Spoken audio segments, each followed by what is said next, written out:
So, good afternoon, everybody. You know, as I watch these videos, they are pure comedy to me because I look at the five houses in the beginning. They just remind me so much of my own house. You know, you just look at it and you go, you see the conversations, you see the daughter that wants to leave wearing inappropriate clothing. You see, you just see those different things, and you look at it and you go, and then they get to the, oh, isn't it so special in here? Oh God, thank you. Oh, it's like, oh, what house is this happening in? I want to know. I gotta figure this out because I gotta go chase them down because that place has got to be awesome. So I look at it's just pure comedy to me.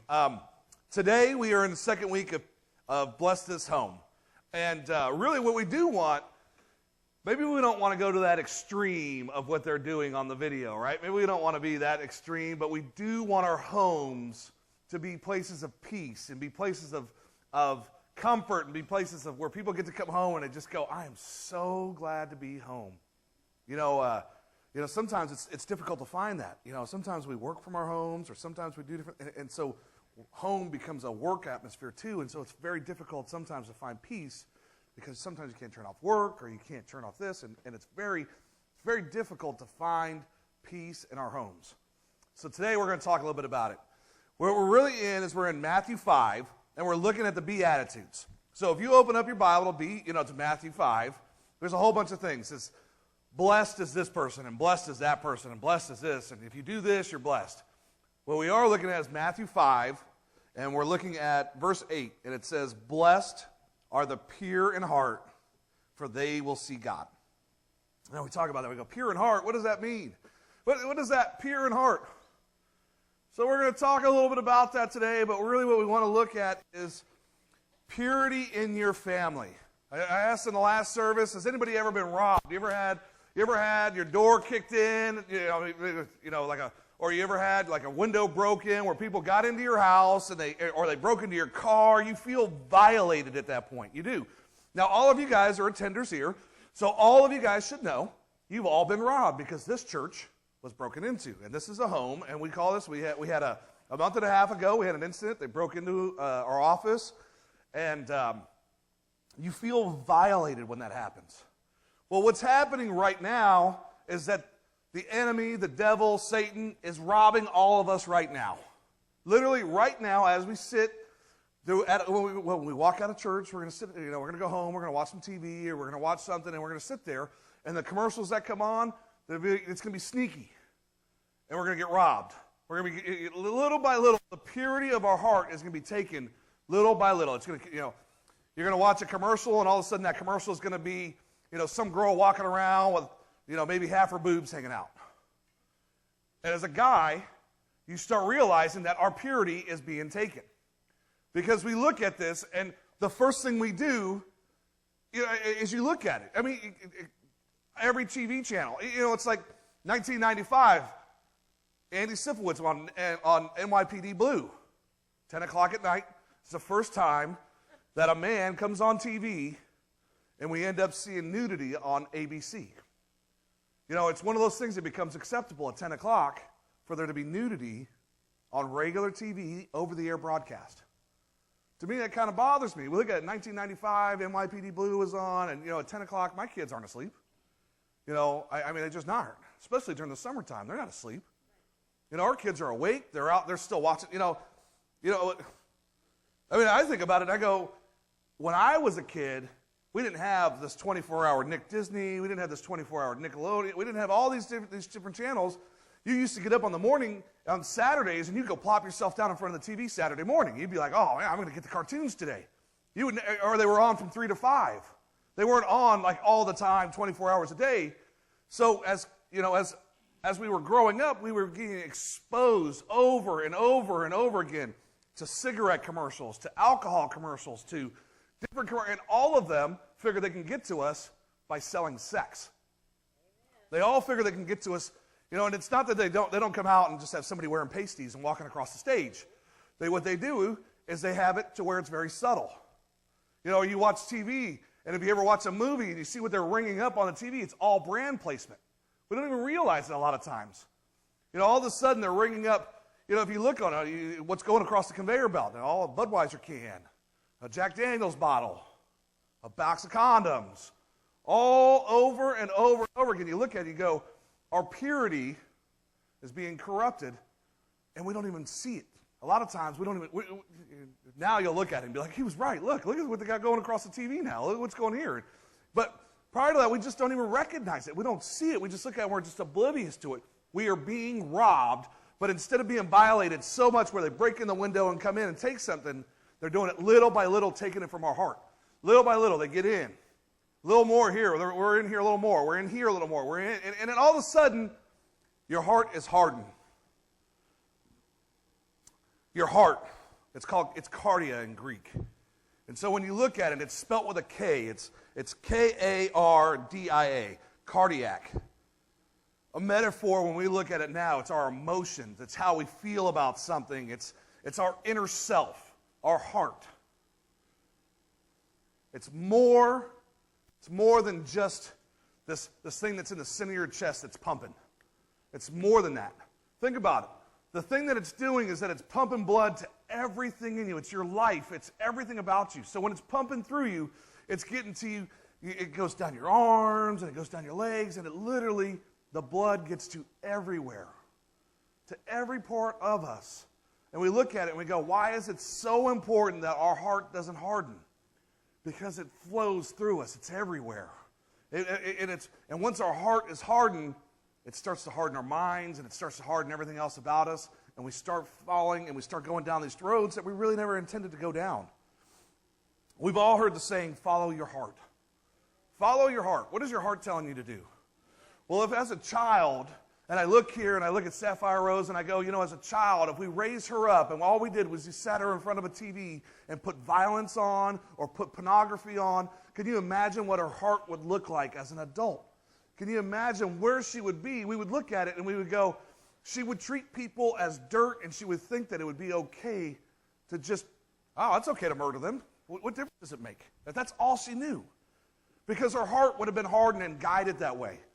And in our instance, where her mother is actually going, hey, church is going to be a priority. We're going to bring her here, and we get to watch her grow. We get to watch her grow in a biblical life, and we get to watch her grow where her family's going, hey, we're going to read the Bible together. We're going to spend time here. And what happens is that when she goes to college and when she gets through high school and she gets through all these things, she gets this opportunity to where she gets to continue that walk. But if we don't ingrain it into her now, and we don't go, hey, these are the values that we need to grow with, we end up with what we don't know at the end. We look at it and we go, sometimes it's a monster we raise. We don't even realize it. We pop them down in front. Guys, if you ever watch the subtle, the things that are just in cars, or you watch these different other animated pictures. You watch Toy Story. I mean, in our house, Toy Story seems to play all the time. But you look at it, I start watching, you start seeing how they can try and entertain adults, but also corrupt our children at the same time. It's really one of those things. It's as we are looking at this, as we go through this series, it's going to be about really the purity. Where are we at in our hearts? Where are we guiding our families? And how can we change that? So number one, without Christ, there is no such thing as a pure heart. Okay, so it says, in the Bible it tells us you can't do it on your own. It says that you can't go out. In Jeremiah it tells us, Jeremiah 17:9-10, it says, the heart is deceitful above all things and beyond cure. Who can understand it? I, the Lord, search the heart and examine the mind. When you hear that, you look at it and you go, it's deceitful. It wants to be bad. That's how we were given this free choice. Without Christ, it's going to go that way. So number one is that in our homes, we have to have Christ in our homes. We can't just go to church on Sunday and go, hey, I'm here. Now I'm going to take it home with me, and then never take it home. We literally have to go, I'm going to live this way here, and I'm going to live the same way at home. When I come here, I sit in the lobby and I listen to people, and nobody in here is screaming and yelling at their wife. Nobody does it. Nobody comes in here. Everybody shuts that off as soon as you hit the parking lot. You get to the parking lot, unless you're on staff here. If you're on staff here, it's a little different. No, I'm kidding. But if you come here and you stay, and when people get to the building, they turn it off. They're like, we're at church. We don't act this way at church.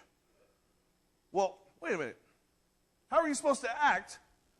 You should be acting even better at home, because we're going to start seeing flaws here. We're going to see it. It just doesn't work that way. You don't get to be screaming and yelling, driving on the way, I hate you, and you pull in the parking lot and be like, oh, I love you so much, baby. No, we're going to figure all that out. It's going to come out. It's going to come out in the wash. We're going to be talking to you and be like, I really hate that woman over there. Oh, well, we should talk about that a little more. We really need to figure out how do we grow? How do we start putting together a life where it looks like Christ is involved in it? You can't just go to church and go out and spend an hour and a half with Mike on Sunday mornings, and that's my fill for the week. It doesn't work that way. You have to take it home, and which means is that we have to open the Bible at home. And when I say open the Bible, so some of us, we have the generic Bible or the fake Bible, and that's called YouVersion or Bible on your phone or the Bible.org or whatever that is. And if that's the version you have, that's okay. But you need to have a Bible at home. You need to have a book that you open up, that you can reference, that you can look at, because if it's on your phone, there's no highlighting, there's no notes, there's no nothing. All you get is, oh, I want to share that. Let everybody know I was reading today. Share. What really we need to do is we need to lead the example. We need to turn the TV off at home. We need to open up the Word, and we need to be there and let our kids see the example that we are setting. We need to open it up and go, it is time in the Word. Instead, the first thing, some of us, we get up the first thing in the morning, got to see the traffic report, I got to see this, I got to see that, I got to turn on the TV for this, I got to brew the coffee, I got that. Open up the Word. Spend some time in it. Let your family know that it is a priority for your house to be involved and to have Christ in. Now, I'll be the devil's advocate here as well. It's because you look at this and you go, without Christ, sometimes things seem to go all right. Sometimes in our lives, things seem to go just fine when God isn't there. And here's what happens is that we roll down that road and we continue to go without God being involved in our lives. And we go, hey, everything's great. I'm working out. I've got this job. I've got this going on. I'm at home. I'm in bed. I'm doing all this stuff. I'm pretty peaceful. But at the end of the day, for some reason, you go to lay down and you go to put your head down on the pillow and your brain doesn't shut off. It just keeps going and going and going and going. Well, what about this? And what about that? And what about tomorrow? And what about this day? And what about that day? It just keeps going and going and going because you don't have any peace. What you have is you have a life that's full of things with no peace. You have a life that you just continue to move and it's just all action and there's no peace. And I'll tell you is that when you do hit the roadblock, it's going to come because all of us hit a roadblock. Every one of us. Life is going perfect and then all of a sudden we run into this brick wall and we hit it sometimes when God is involved in our lives. We hit it at 2 or 3 miles an hour. And you get out and you look and go, hey, it's all right, it's good. There's no damage here. I don't have to go take it to the body shop. And then other times, we hit it at 50 or 60 miles an hour, and the car needs major work. Sometimes it's not even salvageable. And then there's others of us that hit it at 90. And sometimes it just puts us to end. We literally put ourselves in a position without God in our homes and without God to where we can't handle the situations that come up and we don't have a support system to help us through it. We have to have Christ involved in our homes and our relationships. All of our relationships. That's relationships with our friends and relationships with our coworkers, all of them. We cannot be a Christian on Sundays and then not a Christian every other day of the week. It needs to be ingrained into us and it needs to be a part of everything we do. When we're at school, when we're at work, everybody should know I am a Christian. Everybody should know it. Ephesians 4:18 through 19. They are darkened in their understanding and separated from the life of God because of the ignorance that is in them due to the hardening of their hearts. All right, guys, we're going to stop right there and really think about this. The more we allow bad things in, the more our hearts get hardened. The more we dump stuff in. So all these commercials, these movies we go, I'm going to go watch WWDZ. Is that the one that's coming out, right? Is that the one that's in the movies right now? And I'm going to go watch all these action-packed movies, and I'm going to watch everybody get killed, and at the end, there's one dude standing, and it's Rocky, or it's Commando, or whoever it is, whatever is at the end, but you watch all that violence, and more your heart gets hardened. As that happens, we become more and more ignorant to the things that are important to God. And ignorance is you're in complete bliss of your own little world. Last night, Melissa and I were at, we live a late life. We get up, she gets up a lot earlier than I do, but we get up at a relatively later time of the day. We don't have hey, we got to be at work at 6 o'clock or something like that. We get up at a relatively later time, and we stay up late. And for me, I stay up until 2, 3 o'clock in the morning because I'm one of those people I don't shut down because I don't have a lot of peace sometimes. So I run until these 2 o'clock, 3 o'clock in the morning things. But what happens is when you have a lifestyle like that, you tend not to eat at 5 o'clock or 6 o'clock like regular people do. You eat at 9 or 10 o'clock. So for us last night, we were at the Popeyes drive-thru in Sassoon, and we went in there at 9:30. And it's the best time to go because they never have your food ready. You just go there and you know that you're going to get some fresh chicken. And or maybe you don't get fresh chicken, but maybe they just fill up the bucket with all kinds of other miscellaneous stuff that you're like, I didn't order any of that. Well, they were just trying to shut down the place. So sometimes it's a good time to go, but for us, we went and they didn't have anything ready, and they're like, hey, it's going to be a few minutes. And when they tell you a few minutes, that means a half hour. That means you're going to pull around the front and you're going to wait for a while. And that was okay with us. So we pulled around. Well, it was okay with me. My wife was like, I want my food now, and I'm tired, and I want to go to bed. But for me, it was okay because I had some hours left in me. So we pull around to the front. We go right there, and as I look over to the left, there's a guy sitting up against the wall, and it was obvious. It was obvious that he was a homeless person, and for me, he very peaceful. He wasn't he wasn't being obnoxious. He didn't have a sign. He didn't have anything. He was just sitting there. And 10 minutes into us waiting, he gets up, and maybe it was at that point that he mustered up the courage to go talk to the ogre in the truck. He was like, I'll go talk to this guy. He's pretty big, and he's falling out of that thing. So he walks over and he goes, hey, do you have any money? I'm just trying to get a meal. And obviously we were waiting for food, so it was pretty solid, for him to go, yeah, he's probably got some money.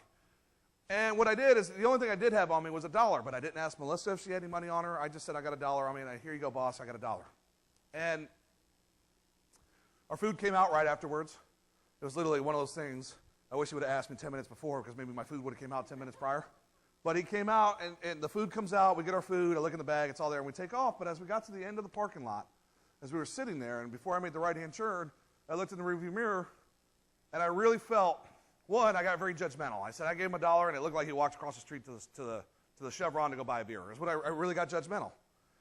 And really what I did is I looked in the rearview mirror, and I saw him standing next to the payphone, and it looked like he was trying to get enough money to go buy a meal. And I felt guilty immediately, and I said, I need to turn back around. To myself, I said, and Melissa goes, what's wrong? I said, I think I really need to go back and just go buy him the meal. And the bad part is that somebody pulled up behind me.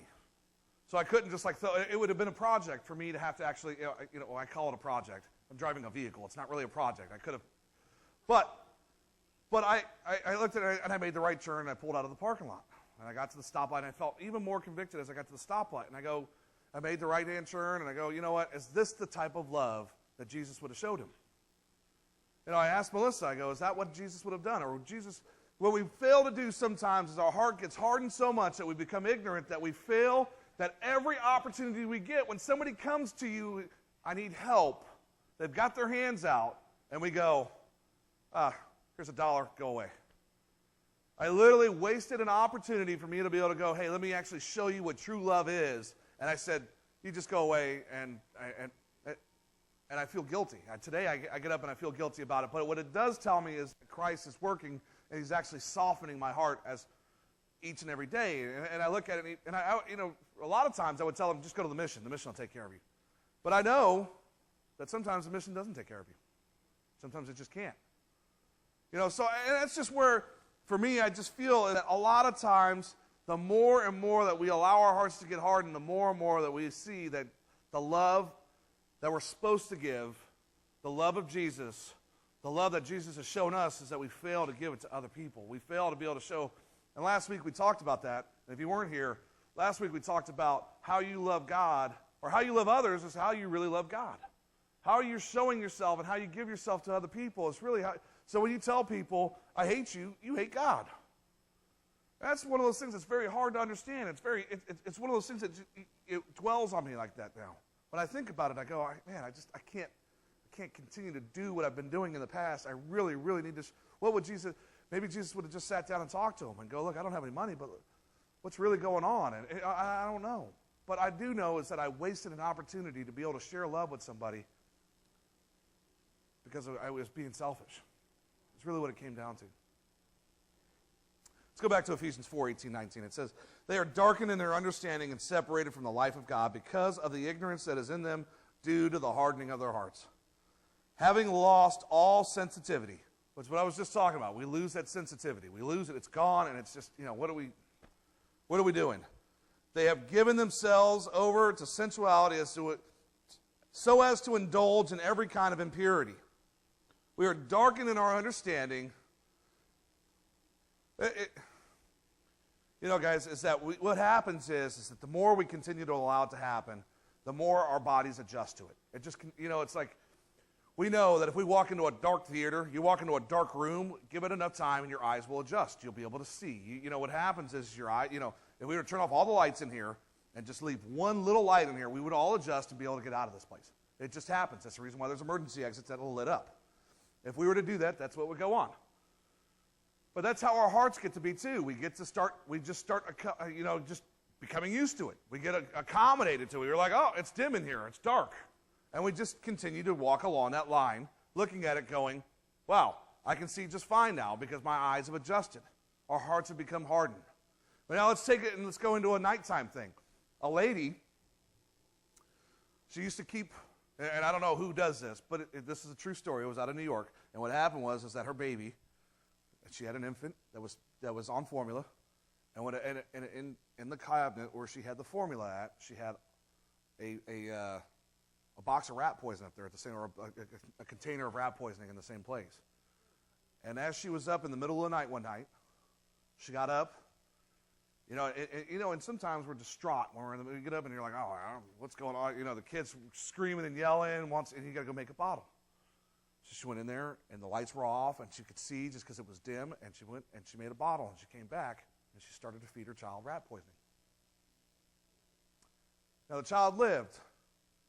But I will tell you is that what can you imagine what we continue to do when we live in the darkness and when we don't open up and we turn on the lights, because sometimes it's just better, let's turn on the lights.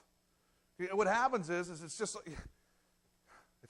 you guys have all heard the lines. You turn on the lights, the roaches scatter. They do. And maybe it's time for us to start getting the roaches out of our lives, because all of us have these things that are just sitting in our lives that it's time to turn it and shed the light on it and get the roaches out. That's really what it comes down to.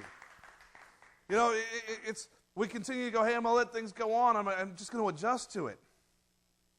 And really what it comes down to is that if you were swimming, guys, I don't know if you guys know this, but if somebody makes a mistake and you jump into a swimming pool and they've over-chlorinated it, it's like swimming in a pool of acid. If somebody makes a mistake, they just make the simple mistake, but we just continue to go, we're trusting, and we just allow people to guide us into places that we over and over and over again.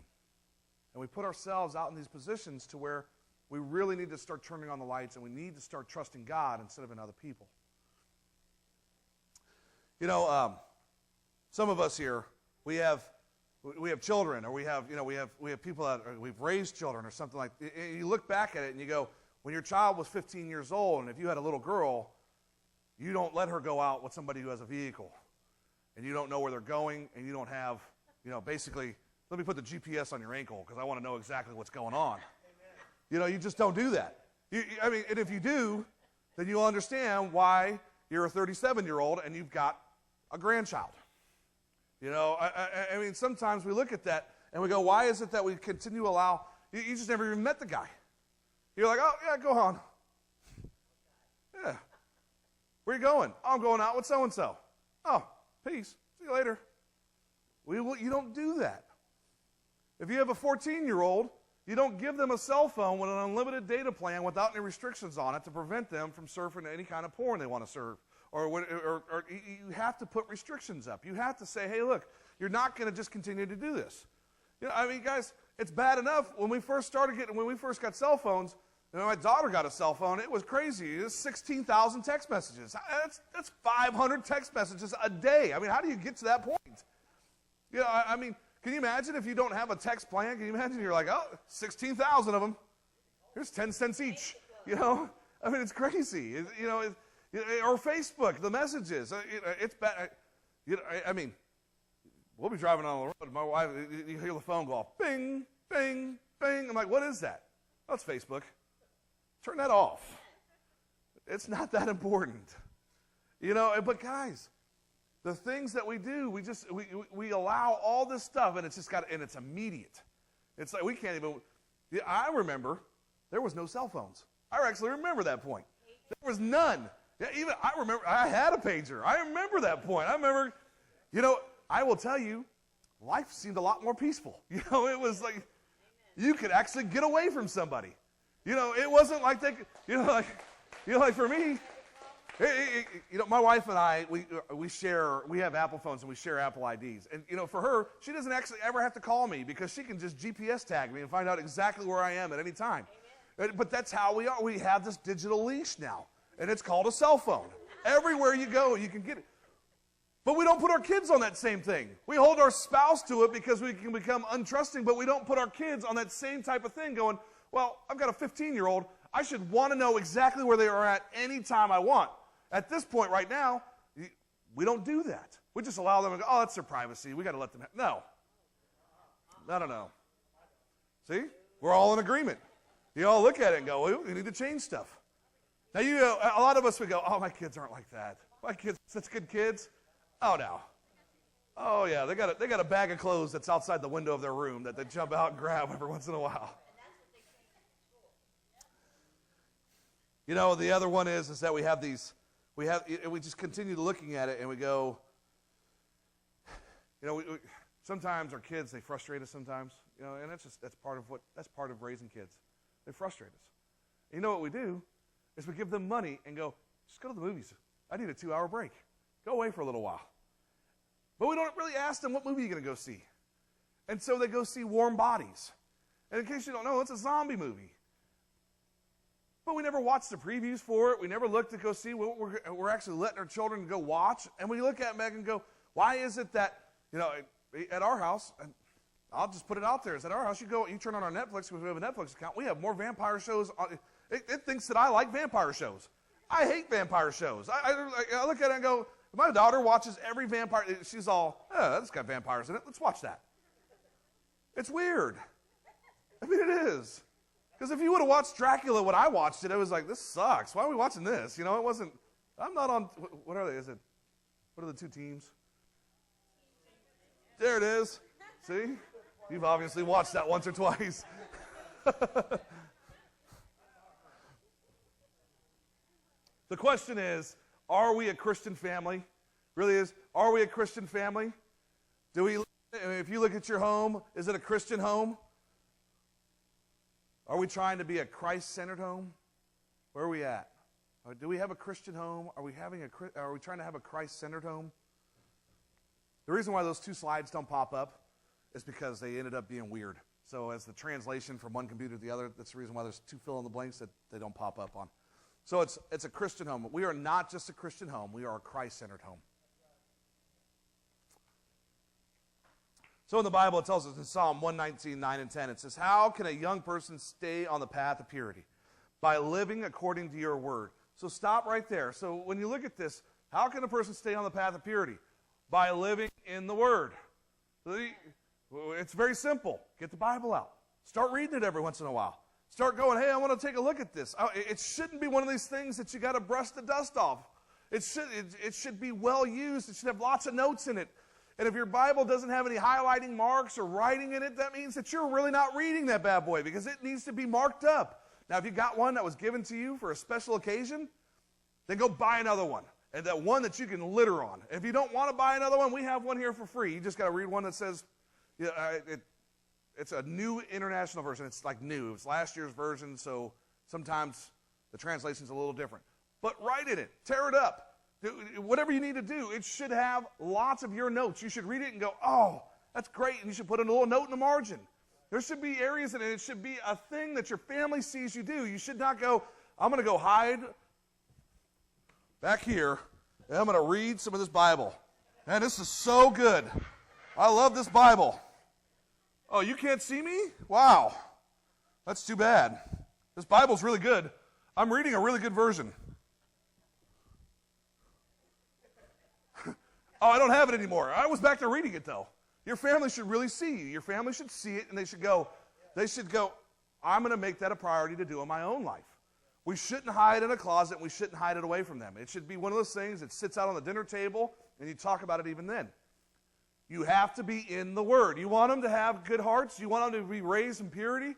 Get them in the Word. If they're not reading the Bible, then they're going to go off and be little hellions. I'm going to tell you right now, that's what's going to happen. You're going to wonder why when they're 21 and you're going, why do you have 5 kids? Oops. What happened? Number 10, verse 10. So it says, seek with all of your heart. Do not let me stray from your commands. Now we're going to change it a little bit. I'm going to edit it. And this is me editing. This is not any version out there, and it's really edited towards a family. It says, how can our family stay on the path of purity? By living according to your word. We will seek you with all of our hearts. Let us not stray from your commands. We will seek you with all of our hearts. That means if you have 2 people living in the house, then all of you. If you have 10 people, then all of us, we will all seek you with all of our hearts. And that means that we have to get them started young, because you know how hard it is to get a teenager to even take out the trash, let alone pick up a Bible. We have to start them at this age. Their first book should be a Bible. Amen. They should be reading through it. Read with me. We've all heard Noah's Ark, and we've all heard the different stories before we ever really read a Bible. And that's because your parents probably read you a Bible when you were young. We should be doing that with our children. They should enjoy it, and they should want to read it. You know, my daughter's got one. It's a read-along Bible. You know, she's 7, and she loves reading it.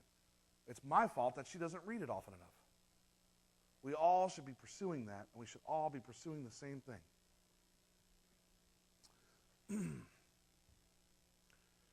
So how do we create a culture of purity? It's not one of those things that you find a banana peel, you slip in it, and all of a sudden, whoo, I'm pure. It's good to go. Let's do this thing. Doesn't work that way. Purity is intentional. You have to get there. You have to want to get there. You have to make it. You have to work to go, I am going to be a pure person. I am going to try and seek God, and I'm going to try and grow, and I'm going to try and be the person that He has asked me to be. But what does that take? You have to get your own heart right first. You have to get your own heart right.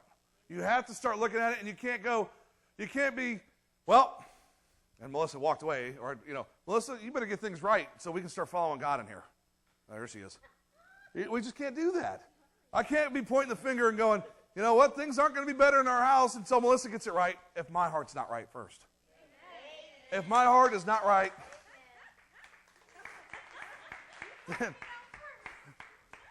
then how can I expect everybody else in the house to get there? It just doesn't work that way. And really, and I will tell you, is that if you're a guy in here, then it starts with you. It really does. As the man of a household, you want to call yourself the leader, and you want to have everybody submit to you. Well, you better start acting that way. That's what it comes down to. I'm the head of this household. I'm the leader. Well, you better start acting like a leader instead of acting like a, whatever you want to call it. Proverbs 4:23, it says, above all else, guard your heart, for everything you do flows from it. You guys will love this story. You walk into J.J. North's or the Hometown Buffet, and you get a discount for being 6 or under, right? I have a 7-year-old child. You stand right out front. Hey, by the way, before we go in here, you're 5 today. You get right up to the counter. Yeah, 2 adults and 1 teenager and 1 5-year-old. We get a discount for the teenager too? No, okay. 1 5-year-old though.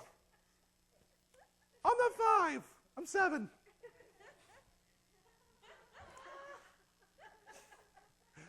So you look at this and you go, we have taught them at this point, we've said, hey, let's lie about a $2 discount.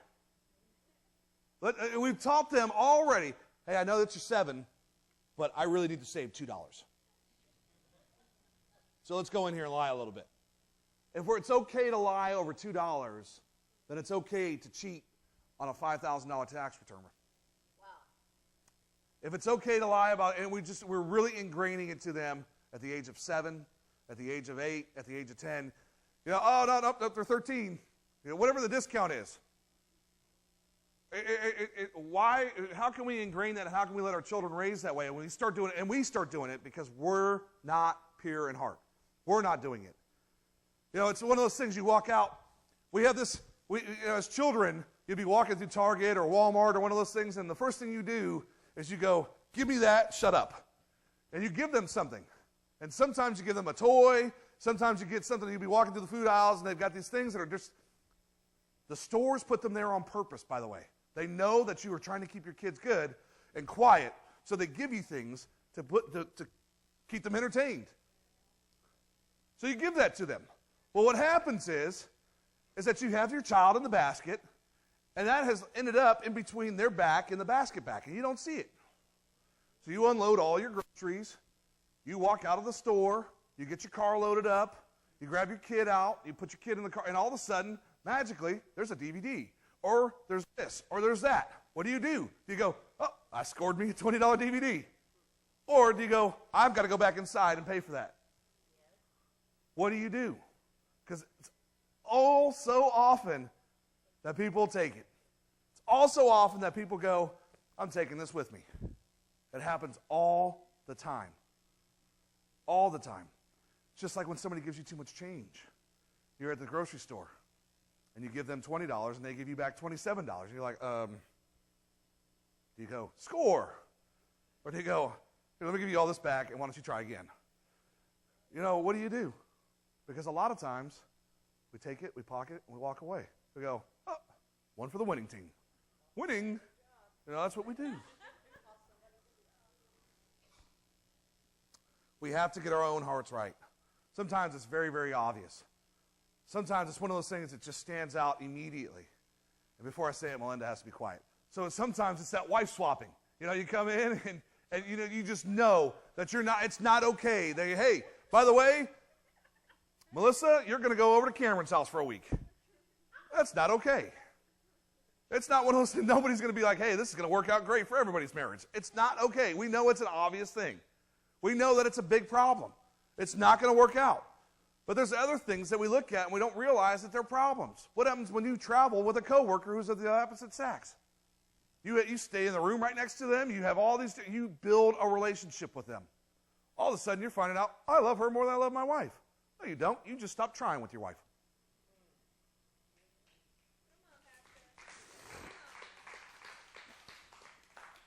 Sometimes we get a book and we pick it up.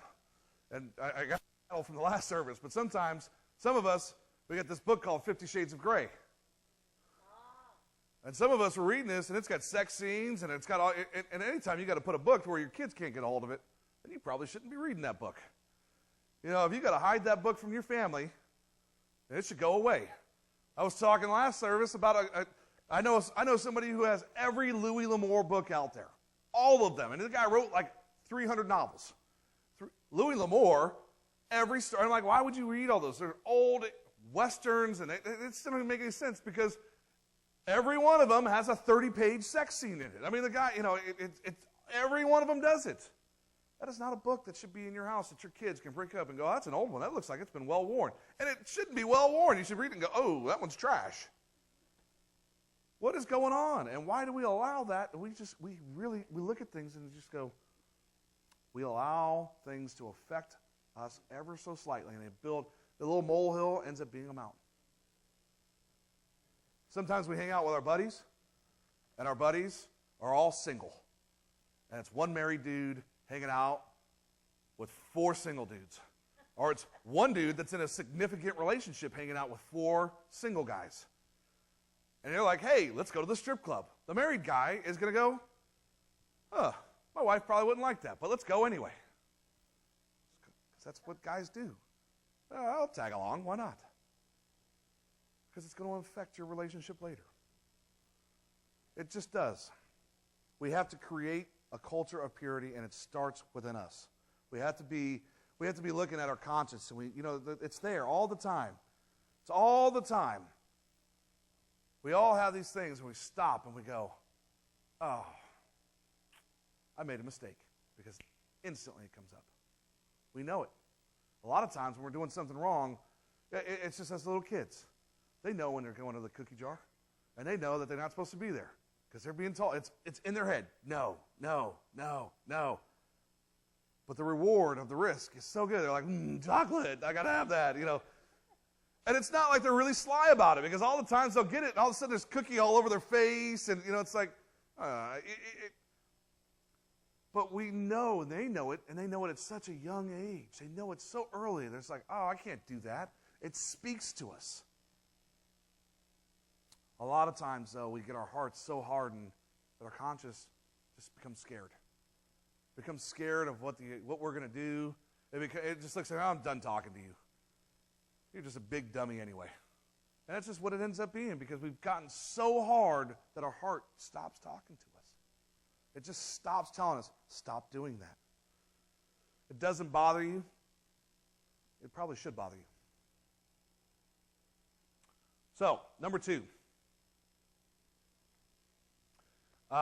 Actually, before I go to number 2, because it's one of those things I do think it's important. Anybody in here a Dave Chappelle fan? Anybody in here, you watch his show and you go, I love that show. It's so funny. It's like you watch it. The last service, everybody had their hands up. They're like, yeah, I love Dave Chappelle. That dude's hilarious. The problem is with Dave Chappelle, most of his stuff is racist and very sexual. You know, it's when you watch it, you're like, everything is, and we think that it's funny. That's because our hearts are so hardened to what God really wants us to do, because it's so hardened to love. It's so hard, because, you know, you look at it and you go, if that was happening to you, it wouldn't be funny. It would be, you know, I mean, if some of that stuff was happening, you would be like, I'm going to have an awful hard time turning the other cheek right now, because you're going to hit me back after I hit you in the nose. You know, that's what's going to happen. But that's how we get. Sometimes we just go, oh, it's so funny. And we generalize, and we just go, it's okay because it's funny. You know, and it's not. It's racist, and we're entertained by sin. We rationalize things that are impure because they're funny, because our friends think they're funny, because whatever it is that we watch, we just rationalize it. Well, you think it's funny, so I can think it's funny too. You know, it's just not how it works. So, number 2, and most of us in here are parents, we have to be a parent to our heart. We really have to be a parent to our heart. We have to keep it in check. When our heart wants to go outside wearing Daisy Dukes with half of its butt hanging out, we have to put a stop to that. And we have to go, hey, it's time to go back upstairs and change your clothing. Just like you would do it with your 15-year-old daughter. When your heart wants to go outside and start acting like a fool, you have to parent it and you have to put it to a stop. And you have to go, you know what? No, go back upstairs and change your clothes. You need to go back out and you need to be covered in love. And you need to be spending time out in the streets in love, not going out there and just going, hey, I'm going to half cover myself or a quarter cover it or just cover one cheek. You know, maybe that's what I'm after. You know, I don't know what it is, but we have to make it to when we walk out of the door, that when we walk out, that we walk out in love and that we're completely covered by God and by Christ.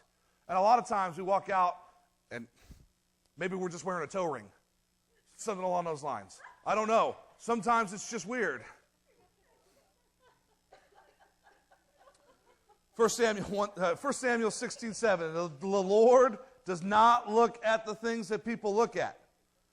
People look at outward appearance, but the Lord looks at your heart.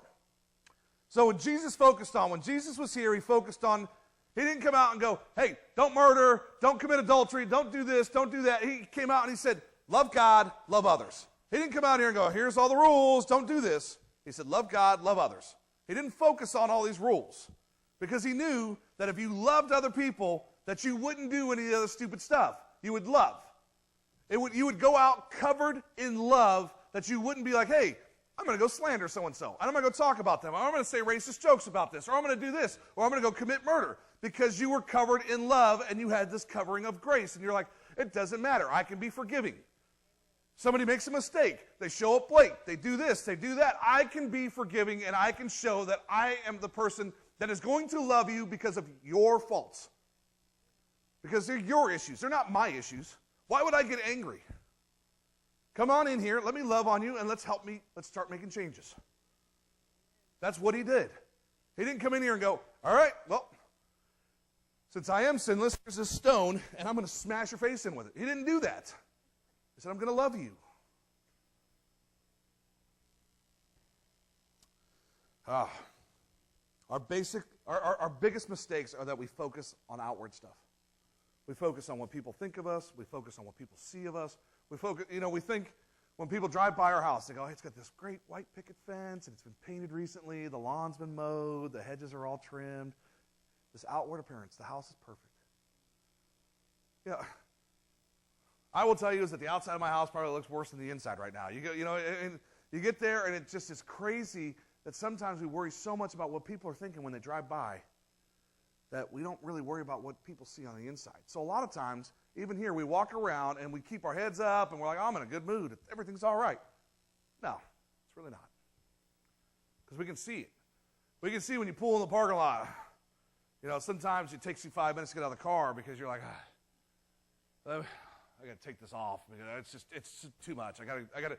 And we struggle to be able to come spend time with people because we're so depressed about stuff, or we're angry, or we're anxious, or whatever it is, and we just go, it takes so much for us to overcome it. And just even to get out of the car. We come in here, our shoulders are hunched, and we're just, things. But then when we get out, we're like, hey, I'm happy. Let's do this. I need some more coffee. I need to keep going. And so worried about outward appearances.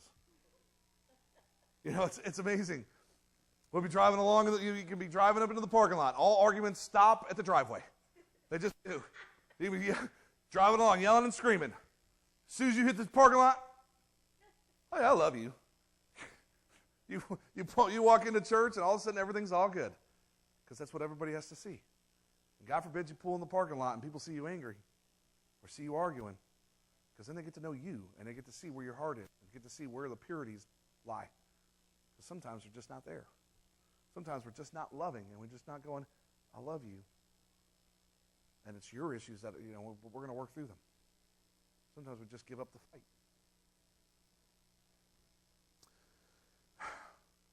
Sometimes we apologize, and we do that wrong too.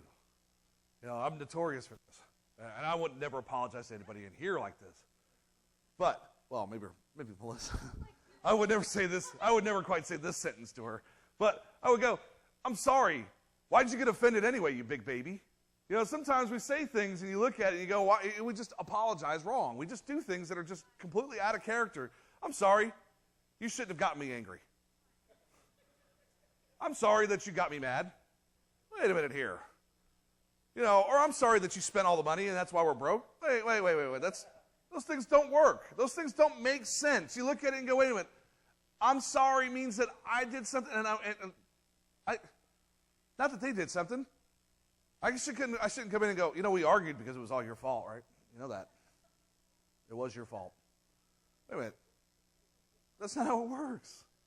We have to apologize, and we have to apologize right. We have to be like parents. What do you do when if you've got kids in your house and you have multiple kids, and especially if they're separated by any point of age, you know that they all hate each other. Right? It's a competition for mom and dad's attention, or it's a competition for who gets the last cookie or whatever. But when they do something wrong to each other, they go over and you tell them, go say sorry. And they go over and they go, I'm sorry. I'm sorry that you took the last cookie and you're a meanie. And you go, no, go back and say it again, right. We don't do that to each other, but we should. We should hold people accountable, and we should go say sorry right now. We should be the parents for ourselves. Because you messed up. Go say sorry. Stop being these people that we're going, I'm just going to do it and I don't care. It doesn't matter anymore. Number 3, pursue perfect purity of the heart. So anything less than perfect purity is impurity. Anything less than perfect purity is impurity. It is. So if you look around and you're walking around and you go, I'm not an impure person. Well, if it ain't perfect, then you're impure. That's just what it comes down to. And you need to be seeking God, and you need to be spending more and more time with God. Ephesians 5:3. But among you, there must not even be a hint of sexual immorality. Okay, so let's stop there. Sexual immorality. Guys and girls, everybody in here, if you're watching porn, that's sexual impurity. If you're looking at other women or looking at other guys, sexual impurity. You could be walking down the road and go, she is hot, I want that. That is sexual impurity. Doesn't matter if you're married, that's just how it is. That's exactly what it is. Until you are in a married relationship with somebody, you're not supposed to look at them that way. You're not supposed to be looking at them going, I want to be in bed with you right now. And so some of us, we do that. Some of us, we see somebody on TV and we go, she's hot. That's sexual impurity. Sometimes we see Matthew McConaughey strut his stuff across the stage. My wife's going, yeah, that's me. That's sexual impurity. That is. When you look and you want something, that's sexual impurity. We have to change it. We have to change that. And really what it comes down to is, and I used this line the last time, is that if you have a daughter and you saw what some of these women do in porn, would you want your daughter doing that? No. Would you want that? No. And so, then why is it that you would support what they're doing to somebody else's daughter? Why would you support that? Be like, here's another $1. I don't know. I mean, let's watch some more of that. That looks great. No, we can't. Why would you continue to support that? You have a child at home. You wouldn't want that to happen to your own child. We have to change it. We have to go to a different right. We have to go to a different style. It starts with us. It doesn't start, well, if my wife would give me more sex, I wouldn't watch porn. No, that's not an acceptable answer. Be a leader in your house. Give the wife the attention that she needs and that she deserves, and all that stuff goes away. Not even a hint of sexual immorality or any kind of impurity or of greed, because these are improper for God's holy people. So the question is how much impurity do you want to let in? Really the better question is that we know that it poisons us, we know that it hardens our hearts. So we can go back to the bigger question is how much poison do we want to feed the baby? How much do we want to continue to give? How much more do we want to continue to allow it in? And at what point do we die from it? How much more do we just continue to allow it to come in, and then all of a sudden, it doesn't exist anymore. We die from it. Because we've allowed so much poison in that our hearts have been hardened, and that all of a sudden that nobody can save us because we hit that brick wall at 90 miles an hour. It's just over. I used this analogy the last time because it's so good. It really is. And we're talking about this impurity. And I don't know how many of you guys have been walking along, you've ever been to a public park, you've ever been to some place, and all of a sudden, you stepped in some dog crap. And you looked at you look at the bottom of your shoe and you go, oh. And everybody does this. They get in there and they just start digging into the grass, and they get to the house, and the first thing they do before they ever walk in, they get the hose and they start spraying their shoe off and whatever. And you go, oh, I got it all. It's cool. I can walk in now. And you walk in the house, and the first thing that somebody asks you is, "You smell that? I smell something. Did you step in dog crap?" That's really what happens. You start looking at it and go, how much poop are you going to allow into your life? Because what happens is that even that little amount can just tear up a whole house. You walk into a house, and you walk immediately. Smells like crap around here. What happened? What did you do? What's going on here? That's how sin is when it enters our life. A little bit of crap can go a long way. It really can. It just goes, you just walk in and go, man. It's yesterday at our house. If you guys haven't figured it out, I love living outside in the doghouse. I love it. It's great. If yesterday if you would have walked into our house, our son, who's 2, decided that he was going to combust, and he blew out a diaper, and he blew out some pants, and he needed a bath. He was like, So what happened was they got him changed, they got him in a bath, and they put him, but what they did is that a little bit of poop that came out of the diaper ended up on his clothing. It ended up on the pants that he was wearing. The shirt. It's really bad when it ends up on your shirt, So a little bit ends up on his shirt. And so, but what happened is that the shirt got left in the bathroom. So, when you walk in the house, you go, smell that? It smells interesting. So it smelled interesting for a while. Melissa went on a manhunt. She was like, I smell it. I know I smell it. Where is it? It was like we were hunting for Easter eggs or something. It was like, I smell it out here someplace. Where is it? And, she comes out of the bathroom. I got it. I said, what are you talking about? She was all, I found what was called. But that's how it is. It goes so far in our homes. We allow just a little bit, and if it sits there, it gets bigger and bigger and bigger. And all of a sudden, it can become something that you just go on a manhunt for. You're like, I got to go find that.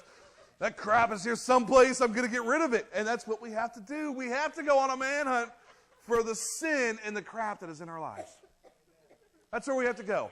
Right now, we have to get on this searching venture, and we have to start roaming the halls of our house, and we have to start getting rid of it. So when you look at the walls of your house, and all of a sudden you go, that picture's got to go away. Or you go into your kid's bedroom, and all of a sudden he's got a half-naked woman up there. Let's take that down. Let's start changing the things that we have in our house to where we are hunting the sin out. We need to stop allowing just a little bit in, because a little bit can wind up being a whole big pile of crap. It really can. It can just be one of those things you look at and go, how did we get here? Well, trust me, it started before it was way back when, where it was a little thing, and it just grew into this big, it's like, guys, you can put your own analogy from things that you have in your house, but there's things that you know that right now you need to stop and you need to go, I need to cut this out of my life. It needs to go away. So let's start making the changes. Really, the Bible tells us in Matthew 5, and it tells us that blessed are the pure in heart. And really what it comes down to is, if you have any questions about that, you just see God. Because if you spend time with Him, and you spend time in prayer with Him, you spend time in His Word, He will tell you what you need to cut out of your life. He will just tell you, get rid of this, and this needs to go away, and this needs to, but if we're not spending time with Him, and if we're just trying to continue doing it all on our own, we're never going to be blessed, and we're never going to be pure in our heart. Let's pray. Father, thank you so much. Thank you so much for giving us this list and this conviction to start cutting away the stuff that's in our lives, to start getting rid of all the just the little things that have rolled up and been big things. God, give me the courage, give us the courage that when we walk home today, that we can, or when we get home, and we can just start going through and go, I want to eliminate this sin. I want to eliminate these things from our house. I want to change this cable package to get rid of just this slight temptation of whatever it is that can come on. Or I want to get rid of this. Or, God, you know what needs to be cut out of our lives, and we ask that you will give us the courage to start making those steps, to start making it to where our hearts are softened to where we want to love. We want to love others, and there's nothing holding us back because our hearts aren't hardened. God, give us the strength, the courage, the ability to walk out of here knowing that you love us with the sins that we have, and that you love us and you want to help us grow out of that, and you want to help us, our hearts soften and our hearts become what you want and loving, and become the loving people that you've designed us to be. God, thank you so much for everything that you have done in this message today, in this time that we've had together. And all this we pray in your Son, Jesus' name. Amen.